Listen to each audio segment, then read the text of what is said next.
And if you ask me, Judas was nothing of the sort. It's said that Judas betrayed Jesus for 30 pieces of silver.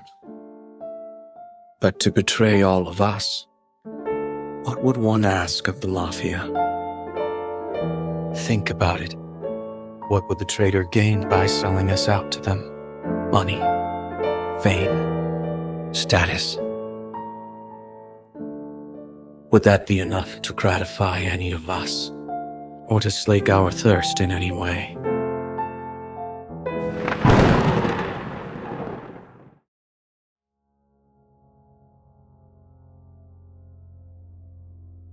Villainy. Every great villain organization in shonen manga is, eventually, a plea for sympathy. Give it enough chapters and someone will produce the tragedy that explains the atrocity. A dead sibling, a betrayed village, a world that made a monster before the monster made a choice. It's such a reliable move that readers have learned to wait for it the way you wait for a jump scare, in a haunted house you already bought a ticket for. Hunter x Hunter has this move available. Togashi is a master of tragic backstory. He uses it elsewhere in the same series with real force. And with the Phantom Troupe, he looks directly at that tool and does something stranger than refusing it. He gives you the tragedy, in real detail, and then declines to let it forgive anything. The Phantom Troupe massacres the Korda clan for their scarlet eyes, and then, in yorknew, in front of the reader, years later, they discuss it the way co-workers discuss a job that ran long, occasionally competitive about whose kill count was higher. There is no flashback stage to soften that scene, but there is an origin, and it's more specific and more human than kids from a garbage heap. It's a theater troupe of orphans who lost one of their own to an unsolved murder, and whose leader responded to that loss not with grief performed for the reader, but with a 3-year business plan. Meteor City explains the ideology. It never touches the atrocity. That gap, between an origin the story takes seriously, and a crime the story refuses to launder through it, is the actual mechanism, and it's rarer and harder to pull off than simply withholding backstory altogether. At the center of that mechanism is a thief whose signature ability is that he has no ability of his own. Chrollo Lucifer's ceiling is other people's ceilings. He steals techniques, stores them in a book, and calls the collection his power because there is, structurally, nothing else at the center of him to express. That emptiness is the thesis of the character. Togashi took the standard charismatic villain leader archetype and hollowed it out completely. Then he gave the hollow a philosophy anyway, and proved the exact philosophy works by keeping the group standing at the end of every arc that should have destroyed it. The Phantom Troupe isn't a villain group that happens to be well written. It's an argument about what people become when the world has already decided, on paper and in practice, that they don't count, and about what kind of leader that argument produces.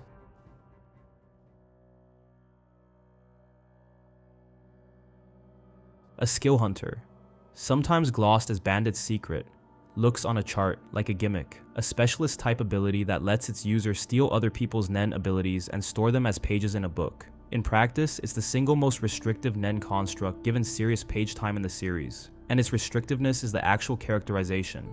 To steal an ability, Chrollo must personally witness it in action, ask its owner directly about the power, receive an answer, and press their hand to a printed handprint in the book.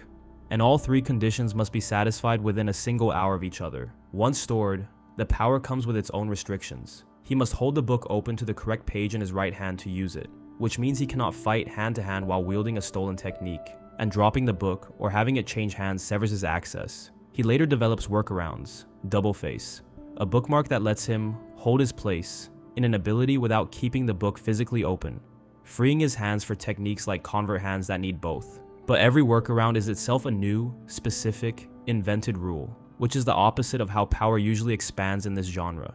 Other characters get stronger by discovering reserves of untapped self. Chrollo gets stronger by drafting more precise legislation for how he's allowed to use what isn't his. Now that's important here because it inverts the genre's normal relationship between power and identity. Kurapika's Nen is a vow made flesh.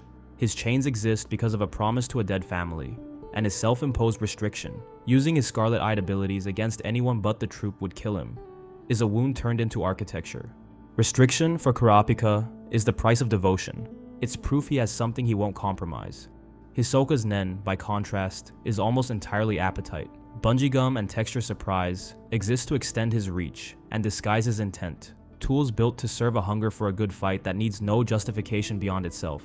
Restriction barely touches Hisoka because there's nothing in him that would generate a restriction. Chrollo sits at a third point entirely. His restrictions aren't the residue of a vow, because he hasn't made one. They aren't absent, because unlike Hisoka, he isn't chasing a single want he could satisfy and stop. His limitations exist because he has no native ability to protect, and therefore no natural boundary at all. So he has to build one, consciously, rule by rule, the way you'd write a legal contract for a resource you don't actually own. The most disciplined nen construction in the manga belongs to the one major character with no self to discipline. Here's the thing, nobody wants to admit about that setup. It's not tragic, it's administrative. And the genius to his character is that Chrollo isn't guarding a wound. He's running a filing system, and the fussiness of the filing is all there is to him. He is the head. The troop's founding metaphor is stated plainly and repeatedly. They are a body with the head, chrollo, as the only part that truly matters, and the legs are, by design, disposable. If the head is ever seriously threatened, the philosophy holds that the legs should die protecting it, rather than the reverse. When a member dies, their number is reassigned to someone new, because the number denotes a role in the body. 12 legs. The spider doesn't stop walking because one snaps off. It's a clean, cold idea, and Togashi immediately puts pressure on it with specifics, rather than letting it sit as an unchallenged slogan. Uvogin is captured, tortured for information by Kurapika, Leorio, and Melody, and Chrollo, informed of this, does not mobilize the entire troop in an emotional rescue. He calculates, he waits, he trusts Uvogin's silence, and Uvogin's silence holds. Uvogin dies protecting the group's information rather than betraying it, which is the founding philosophy working exactly as designed. A leg giving itself up rather than compromising the head. So far, so consistent. Then yorknew keeps going, and the theory starts to fray in ways that matter more than the theory itself. When Pakunoda's life becomes the price of information Chrollo desperately needs, the troop doesn't calmly reassign her number and move on. But it was way more complicated than that, and Chrollo himself is visibly rattled by what happens to her, not merely inconvenienced by resource loss. If the philosophy were fully load-bearing, her death should register the same way Uvogin's does, sad, useful, and absorbed. It doesn't. The group's actual behavior around Pakunoda's death is heavier, messier, and more grief-shaped than the legs don't matter doctrine allows for. So is that Togashi undermining Chrollo's stated ideology, or revealing it? I'd argue the second, and it's the more interesting reading precisely because it isn't flattering. A philosophy that holds perfectly under pressure isn't a philosophy, it's a slogan. The troop's doctrine of total replaceability keeps almost working, and then keeps almost failing, member by member, and that gap between the stated rule and the actual grief is where the characters live. Chrollo genuinely believes the doctrine. He also probably does not fully feel it. It's the most human thing about him, and it's the thing the philosophy exists specifically to manage. But to understand Chrollo or any of the troop, we must start at Meteor City, the people who were thrown away. Meteor City is a junkyard city inhabited by outcasts, sitting outside any official registry, a place, per its one stated rule to the outside world, that will take in anything discarded there, whether that be trash, corpses, infants, and demands in return that nothing be taken back out. That civic logic, everything kept, nothing removed, is the ideological seed of the troop, and Togashi delivers it in Chapter 102, through a hostile mafia hacker trying and failing to build a dossier on them. You never get an insider's sympathetic account of what this place means. You get an enemy's frustrated failure to file them. But the troop's actual founding is far stranger and more specific than kids from a garbage heap turned criminal. Roughly 15 years before the series begins, Chrollo, Franklin, and Shaunark find a cassette tape while scavenging Meteor City's trash heaps. It turns out to be a foreign language recording of a children's show called Mighty Sweepin' Power Cleaners. Chrollo and Pakunoda recruit two other kids, Sheila and Sarasa, to dub it, and the group starts performing live dub screenings for the other children of the city. Over time, Uvogin, Finks, Phaeton, and Nobunaga join as performers. Machi hangs around the group but declines to take a role. At some point, the friends debate what to call themselves, and it's Pakunoda who suggests Troop. Before any of this is a crime syndicate, it is verifiably a theater club run by orphans for other orphans. Arguably the single most disarming origin Togashi could have given the story's most feared criminal organization. And I think the disarming quality is the point, rather than an incidental detail. The hinge is Sarasa's death. She misses a scheduled performance. The group learns she hasn't been seen since the day before. Chrollo cancels the show and tells the audience why, and most of that audience volunteers to help search the city looking for one of its own, collectively, before anything criminal has happened yet. Chrollo and Uvogin find her necklace at the edge of Uga Forest. In the forest, the group finds a note nailed to a tree and a sack hanging from a branch. Uvogin cuts it down for Chrollo to catch, and inside is Sarasa's dismembered body. No killer is ever named in this sequence. No motive is given. It is not resolved. What Chrollo does with that loss is the actual character founding moment, and it is not an eruption of grief or a retaliatory strike. It's a schedule. After Sarasa's funeral, he asks Uvogin to wait 3 years while he builds a hideout for the world's worst criminals, reasoning that an incoming communication revolution would soon let criminals broadcast their work to the world while creating an equal and opposite need to disappear afterward. Rather than vengeance, it's a market analysis performed in the immediate aftermath of watching a friend's dismembered body come out of a sack. Sheila leaves the group at this point, unable or unwilling to go where Chrollo is taking it. Everyone else stays, agrees to make him leader, and commits to building something the world would fear. 3 years later, almost exactly on the timeline he set, Chrollo reconvenes the group and introduces their new identity as the Spider. It would be easy and genre standard to let Sarasa's murder carry the moral weight of everything the troupe does afterward. They steal because something was stolen from them. They kill without apparent remorse because the world showed them no reason to expect mercy either. Togashi gives you every ingredient for that reading and then refuses to bake the cake. No troupe member ever invokes Sarasa during any of their massacres. The thing here is that the theater troupe origin explains why this specific group of people would organize around collection and refuse to let anything go. They are, quite literally, a found family that formed by keeping each other in a city whose entire civic identity is about keeping what's discarded. It does not explain, and is never deployed to excuse, a single one of the killings that ideology later produces. And the detail here that matters most for Chrollo specifically is that the origin gives the group real texture, while giving Chrollo himself almost none of that same texture as an individual. We see what he decides. We don't see what he felt deciding it. The 3-year plan is presented as a fact he states aloud, not a wound he processes on the page. Every other founding member gets a small human beat somewhere in this sequence. Chrollo gets a strategy. That asymmetry tells you that Togashi doesn't withhold Chrollo's backstory. He shows you the exact moment it should have broken him open, and shows you instead a plan. The thing about the troupe is that they are a good company. For example, they bicker about who gets credit for a kill. They tease each other's fashion choices. Phaeton and Finks argue like siblings. Shizuku is deadpan funny in a way that has nothing to do with menace. Shalnark is the kind of easy, low-key charming that makes you forget, for a panel or two, what his actual function in the group is. They grieve badly and briefly, and then keep moving, the way people who've decided not to be destroyed by loss learn to grieve. They are, in the plainest sense, extremely comfortable together. And with the theater troupe origin, this is inherited rather than incidental. This is a cast that quite literally learned to perform together as children before they learned to kill together as adults. And you can feel the earlier skill set, timing, an audience, a shared bit, still running underneath the later one. That comfort is a craft achievement. Togashi builds 12 murderers into a legible, distinguishable ensemble on shockingly little individual screen time, by giving each one a hard visual signature, with the spider numbers themselves functioning as a built-in cast list, one of the most iconic signs, alongside filling their dialogue with mundane, specific, human texture instead of typical villain monologue. You learn who they are from throwaway bickering about logistics and loot, not from speeches about their worldview. That specificity is what makes them likable, and the likability isn't a mistake the story is asking you to overlook. It's the entire mechanism by which Togashi gets you to accept the thesis. The indifference becomes something you have to actually sit with, because you like the people being indifferent.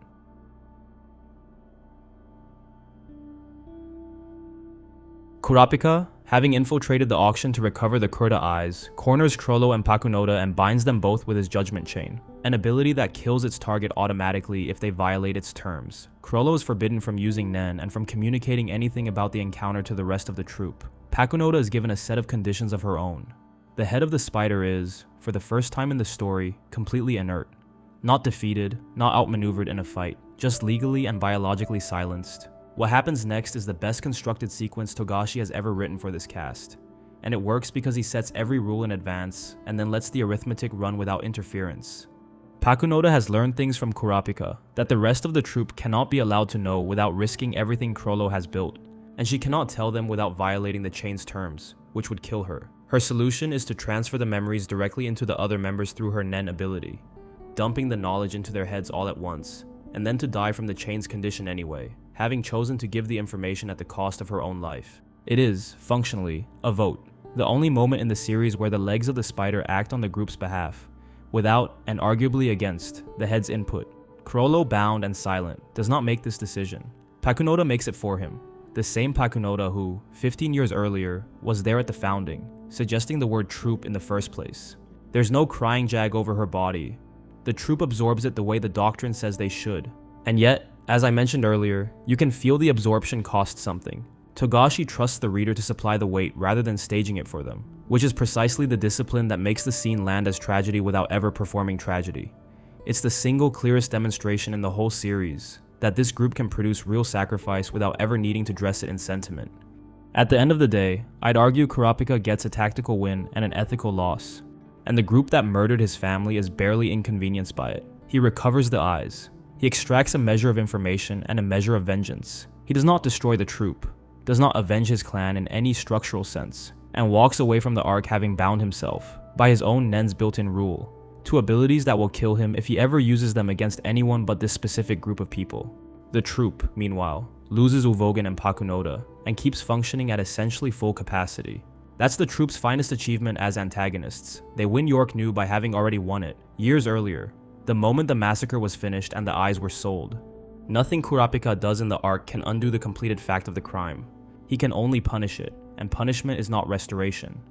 And here's the harder question the arc asks without answering it for you. Does the act of chaining oneself, narrowing his entire moral and physical existence down to a single permitted target, a single acceptable use of violence, a vow that consumes his future, the way the troupe's doctrine consumes their members, make Kurapika closer to the troupe than anyone else in the series? His friends operate by something closer to instinct and relationship, but Kurapika, by yorknew's end, operates by a self-imposed system of rules that dictate exactly when violence is licensed and against whom, which is structurally the same move Chrollo makes with Skill Hunter's conditions, just aimed outward instead of inward. You see, making the most sympathetic character in the arc, the one who ends up behaving most like the villains, isn't an accident. It's Togashi refusing to let us cleanly sort Avenger and Murderer into separate moral categories. Because the mechanism, total commitment to a system of rules that governs when killing is acceptable, is identical on both sides of the chain.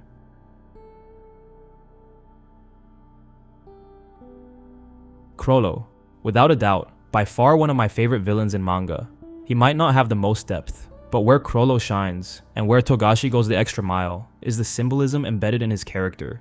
The Phantom Troupe is one of the few organizations in shonen that designed its own crest, and the crest is wrong on purpose. Real spiders have 8 legs, Togashi gives them 12, and the group's early lineup was closer to 8 legs before it grew into the drawing. That gap between the biology and the emblem is not sloppiness, it is the whole institutional philosophy. Now hear me out. An organism drawn with surplus limbs is an organism designed to lose some. Redundancy is encoded into the body of the thing before a single member has died, which means somebody sat down at the beginning and decided in advance how much of itself the group was allowed to lose without becoming something else. The spider was never the metaphor for the group. It was the metaphor for how little the group needs any one of them. The numbers in the abdomen carry that decision the rest of the way. The numbers assigned to each and every one of them is simply a slot, and slots outlive their occupants. Someone held 8 before Shizuku did. He was killed 3 years before the Southern Peace auction and she filled the vacancy. And the number came out of that death completely intact, as clean and reusable as a locker after a resignation. A person becomes a position becomes a slot. This is precisely the logic of the city these people came from. Meteor City refuses to discard objects, and its inhabitants are unregistered, which means the city keeps everything except the people. A heap that hoards containers and disposes of persons produced a group that hoards persons' abilities and disposes of their bodies. The inversion here is too sharp to miss, and it runs both ways. Their deaths enter no ledger anywhere in the world, so they built one of their own and wrote each other into it in numerals. Their leader's power says the same thing in a different grammar. The book is a grimoire first, a conjured volume of borrowed spells, a handprint on the cover, conditions of summoning that must be satisfied in order and inside an hour. And second of all, it is also a ledger. All entries and pages are basically an index, each acquisition logged, and each dead owner's page gone blank. And last but not least, it is also a coffin, since it is the only place those techniques continue to exist once their owners are dead, and the place they stop existing when a death takes properly. Chrollo carries an object that is simultaneously his spellbook, his accounts, and a portable graveyard of people he met once. His power is a library he has to physically lift. What follows from that is the entire character. The only way to disarm him is to take other people's abilities away from him. He cannot be relieved of anything that is his, because nothing literally is. The forehead is where he tells you what kind of fallen thing he is.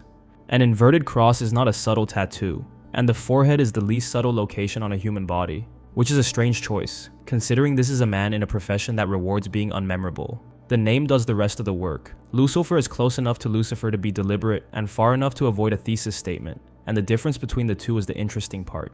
Lucifer's rebellion presupposed a god worth rebelling against, a hierarchy real enough to fall out of, a throne desirable enough to want. Chrollo has no antagonist above him, and no seat he is trying to take. He is the fallen figure with the theology deleted. Not a rebel against heaven, but a man who declined to have one, which is exactly why he can be so unbearably calm in every room he is in. Through Yorknew, we witness how extremely ordinary Chrollo is. The most dangerous man in the building looks like the man who checked you into it, which is not incidental to the plot, since being taken for staff is how he gets close to the people he robs. The face obeys the same principle as the book. Nothing to him is native, everything borrowed, including whatever he is wearing when you meet him. One imagery worth mentioning outside of Chrollo himself is no other than Kurapika. Chrollo's entire visual vocabulary is pages, separable, reorderable, replaceable, a spine that holds units which can be removed without killing the whole. Kurapika's is a chain, fixed links, one continuous line, and a vow that will kill him if he ever points it at anyone outside the troop. One man's power is infinitely extensible and owns nothing. The other man's power is welded shut and owns only its purpose. That asymmetry is why the confrontation between them resolves the way it does rather than the way a fight would. The page holder can survive being emptied, and the chain holder cannot survive being aimed anywhere else. Kurapika built a weapon with exactly one thing to do, and then met a man whose fundamental design is that nothing is exactly one thing. Which brings us back to the number at the head of the spider, and the fact that it is 0. In the metaphor of a body, the head is where the self is supposed to live, and Togashi labels that position with the numeral for nothing. 0 is also the only number that makes the others mean more by standing next to them. Set it beside a 1 and you have a 10. It contributes no value of its own, and multiplies the value of whatever it is placed against. And it is an exact description of what he is. A body that keeps walking when a leg is torn off, led by a volume with nothing of its own written in it. But for most of the manga, the Phantom Troop's power derives partly from scale. Within the world the story had shown you, they were close to the top of the food chain, a group whose reputation alone cleared rooms.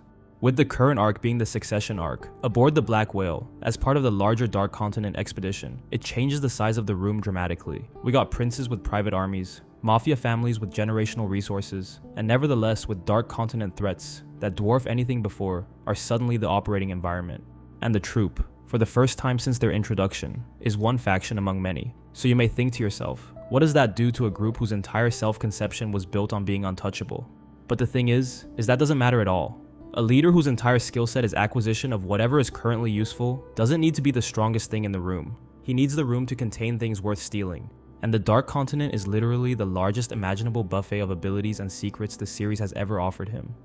The interesting thing about Chrollo is that he does not have a personality so much as a procedure. The boredom that colors his narration, the compulsive reading, the collecting, the calm willingness to gamble other people's lives on outcomes he can't fully control. All of it reads as symptoms of a man who has never located a want of his own, and has built an entire organization to manufacture wants for him externally. A boy who has just watched his friend's dismembered body pulled out of a sack responds not with rage, not with despair. He responds with market timing, correctly anticipating a media shift years in advance and building an organization around exploiting it. That is either the coldest possible grief response or evidence that grief for Chrollo immediately converts into architecture, because there's no other channel for it to go through. He doesn't decide the troop should steal the Kurta eyes because he personally covets them. The job exists, it's lucrative and interesting, and interest is the only appetite he reliably registers. Even his fascination with collecting abilities can be read this way. The book isn't an expression of who Chrollo is, rather it's a replacement for there being anyone home to express. Chrollo's fascination is always with technique, never with a person for their own sake. Even his interest in Hisoka is framed as interest in Hisoka's fighting style and his function as a problem to be solved. A man who loved his friends and hid it badly would somewhere across 4 arcs and 1 funeral leak that love in an unguarded moment. Chrollo never does, not even at Sarasa's funeral. Chrollo doesn't have an ability, he has a filing system. I'd even go further than that and say he doesn't have a self. He has a role, performed with total consistency since he was a teenager watching a search party comb a forest. And the performance is good enough that everyone around him, including some readers, mistake it for depth. How Togashi decides to resolve this masterpiece of a character is up in the air, and I'm genuinely fascinated. Whether he outlives the troops or dies as a leg of it, whether by Hisoka or by Kurapika. With the troops surviving and reassigning his number the way they'd reassign anyone's. This ending doesn't ask what Chrollo can or can't feel. It just proves the doctrine true in the most humiliating way possible. The man who built a philosophy of total replaceability discovers, from the outside, that he was never the exception to it. It's the least psychologically revealing ending and the most structurally satisfying one, because it closes the loop without needing Chrollo's interior life to cooperate, or with Chrollo outliving the troop. If Chrollo watched a friend's dismembered body come out of a sack as a teenager and responded by drafting a business plan, the only ending that could meaningfully hurt him is one where the plan making runs out of material. Every number gone, nobody left to build anything for, just a book full of other people's dead techniques and no one to deploy them against or for. This is the ending that would finally answer the psychological question so intrinsic to his character, because there'd be nothing left to convert loss into, except the book itself, which can't function as a plan. It's the ending where the character either finally breaks, revealing feeling was there all along and simply had nowhere to go until now, or reveals there's genuinely nothing under the procedure. That he processes even total loss with the same administrative distance he's shown since he was old enough to lead a search party. What Chrollo crystallizes, more precisely than any other figure in this series, is that Hunter x Hunter's central and rarely stated argument is that violence in this world is administrative. Think about it. It's carried out by people with schedules, hobbies, friendships, filing systems, against people the world has already, quietly, stopped counting. That administrative quality isn't something the troupe grew into as adults. It's there at the very beginning, in a teenager who turned a friend's murder into a 3-year business plan before he turned it into anything resembling grief. The Korta clan wasn't destroyed by a monster per se. It was processed by a team that once ran a children's theater troupe, that once searched a forest together for one of their own, and then went back to bickering about credit and comparing loot. That's more disturbing than a monster, not less. A team with a childhood is just what happens when ordinary human competence and ordinary human grief both get pointed at the wrong target and nobody in the room objects. Chrollo doesn't have an ability, he has a filing system. An absolute nihilist. And at the end of whichever version of this story Togashi eventually writes, that might be the whole point standing there in plain view. A body that keeps walking when a leg is torn off, and a man carrying everyone else's abilities in a volume with nothing of his own written in it.